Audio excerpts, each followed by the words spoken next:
बिस्मिल्लाहिर्रहमानिर्रहीम अस्सलाम वालेकुम। Welcome again to my channel English grammar fun and a very warm welcome to my class. आज की इस लेक्चर में हम प्रैक्टिस करेंगे पार्ट्स ऑफ स्पीच को सेंटेंसेस में आइडेंटिफाई करने के बारे में। मैंने प्रीवियसली हर एक पार्ट ऑफ स्पीच के टॉपिक के ऊपर मैंने अलहदा से वीडियोस बनाई हैं। अगर किसी में कन्फ्यूजन हो तो आप उनको काइंडली प्ले लिस्ट में रिव्यू करें और देखें। तो हम स्टार्ट करते हैं जी। सबसे पहले मैं साथ साथ आपको उसका लॉजिक भी बताऊंगा कि ये क्यों ये आंसर है। तो बेसिकली पार्ट ऑफ स्पीच जो हैं वो 8 या 9 होते हैं। कुछ ग्रामेरियन कहते हैं कि 8 होते हैं, कुछ कहते हैं 9 होते हैं। जो 8 कहते हैं वो आर्टिकल को कंसीडर नहीं करते, ए एन और दा को पार्ट ऑफ स्पीच कंसीडर नहीं करते, जबकि जो 9 कहते हैं वो ए एन और दा को पार्ट ऑफ स्पीच कंसीडर करते हैं। तो स्टार्ट करते हैं, एग्जाम्पल को देखते हैं। He was coming home from a party. From को अंडरलाइन किया गया है। फ्रॉम जो है यहाँ पे प्रपोजिशन है। फर्स्ट सेंटेंस को देखते हैं। Stress is a natural part of a being human. इंसान होने के नाते स्ट्रेस जो है, दबाव जो है, वो एक फितरी अमल है। तो यहाँ पे अगर हम देखते हैं पार्ट जो है ये नाउन है, जबकि नेचुरल जो है, फितरी जो है, ये एडजेक्टिव है। ये पार्ट को मॉडिफाई कर रहा है। सेकंड सेंटेंस को देखते हैं। Get plenty of sleep and eat properly.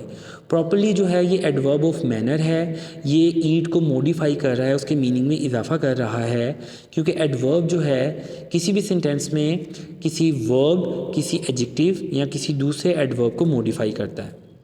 Third sentence को देखते हैं। प्ले अ स्पोर्ट, कोई खेल खेलो, और just go for a walk.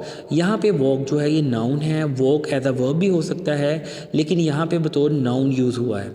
Fourth sentence को देखते हैं। ही वॉक टूवर्ड्स हिज ट्रक। तो वॉक जो है यहाँ पे वर्ब है, जबकि टूवर्ड्स जो है यहाँ पे एडवर्ब के तौर पे काम कर रहा है। ये डायरेक्शन को बता रहा है, प्लेस को बता रहा है, तो हम यहाँ कहेंगे ये एडवर्ब ऑफ प्लेस है। तो टूवर्ड्स जो है ये प्रपोजिशन भी हो सकता है, लेकिन यहाँ बतौर ये एडवर्ब काम कर रहा है। यहाँ इंटरेस्टिंग बात ये है कि आपने ये जानना है कि एक पार्ट ऑफ स्पीच डिफरेंट जगहों पे डिफरेंटली बिहेव कर सकता है। बी कॉम के पेपर में 5 नंबर का एक सवाल आता है, उसमें पूछा जाता है अंडरलाइन पार्ट ऑफ स्पीच के नेम बताएं। फिफ्थ को अगर हम देखते हैं। He told himself that there was nothing to be scared of. उसने खुद से ये कहा कि यहाँ डरने के लिए कोई भी चीज़ नहीं है।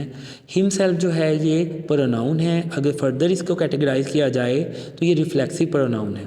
सिक्स को देखते हैं। His heart began to pound.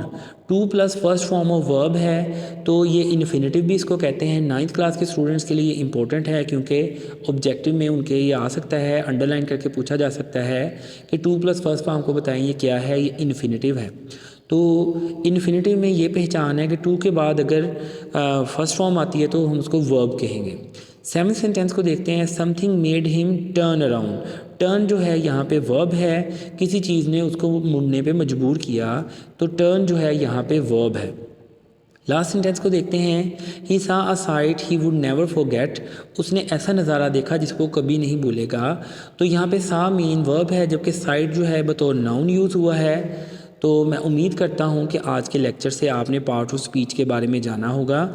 इस तरह से प्रैक्टिस किया करें। कोई न्यूज़पेपर उठाएं, कोई बुक उठाएं और उसकी खुद आप प्रैक्टिस करें। जब तक आप खुद से प्रैक्टिस नहीं करेंगे तब तक आपको ग्रामर प्रोफिशेंसी नहीं आएगी, और जैसे ही आपको लैंग्वेज पे अबूर आ जाएगा, आपके स्पोकन और रिटन में बेहतरी आएगी, आप में कॉन्फिडेंस आएगा। किसी भी तरह का इम्तिहान लाइफ में हो, कंपेटिटिव एग्ज़ाम हो, आप कॉन्फिडेंटली उसमें परफॉर्म कर सकेंगे। लैंग्वेज सीखना सिखाना बहुत आसान अमल है, सिर्फ आपने इसमें इंटरेस्ट लेना है।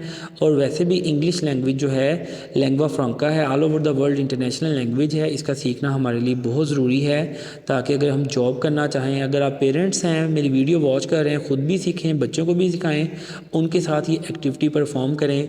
अगर स्टूडेंट्स हैं तो आप ये सीखें और सिखाएं, और इल्म सीखते रहें, सिखाते रहें। इल्म किसी की मिरास नहीं है। इंशाल्लाह कल एक नए टॉपिक के साथ हाजिर होंगे। टिल देन अल्लाह हाफिज़।